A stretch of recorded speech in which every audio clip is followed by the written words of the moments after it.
अस्सलामुअलैकुम नाज़रीन, स्वागत है आपका मेरे अपने चैनल आसमास किचन में। तो आज हमारे किचन में बनने वाले हैं साबूदाने के बड़े।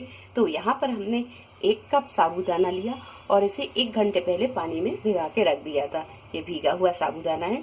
2 आलूओं को उबालकर छील लिया है। यहाँ पर हमने हाफ टी स्पून भुना कुटा जीरा लिया है, हाफ टी स्पून काली मिर्चों का powder, half tea spoon chaat masala, half tea spoon नमक या नमक आप अपने टेस्ट के हिसाब से ले सकते हैं। 2 से 3 हरी मिर्च, इसे हमने बारीक काट लिया है। बारीक कटा हुआ हरा धनिया लेंगे। 2 टेबल स्पून भुनी कुटी मूंगफली लेंगे। अगर आप इसे व्रत में बना रहे हैं और जो चीज नहीं खाते हैं वो स्किप कर सकते हैं। तो सबसे पहले हम आलूओं को कद्दूकस कर लेते हैं। एक बड़े से बर्तन में हम आलू को कद्दूकस कर लेते हैं।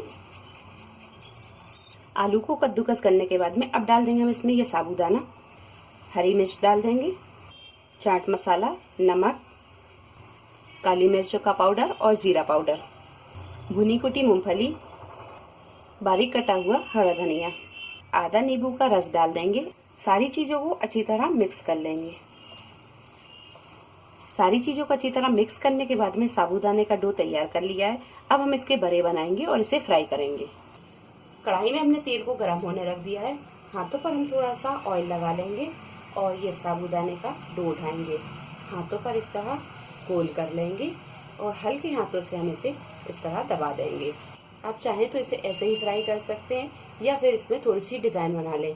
तो यहाँ बीच में इस तरह होल कर लें और इस तरह के बड़ों को बनाकर फ्राई कर लें। तो तेल यहाँ गर्म हो गया है। अब इसे हम बड़े सावधानी से डालेंगे और इसी तरह हम सारे साबूदाने के बड़े बनाकर तैयार कर लेंगे। थोड़ी देर के बाद में इसे हम पलट लेंगे।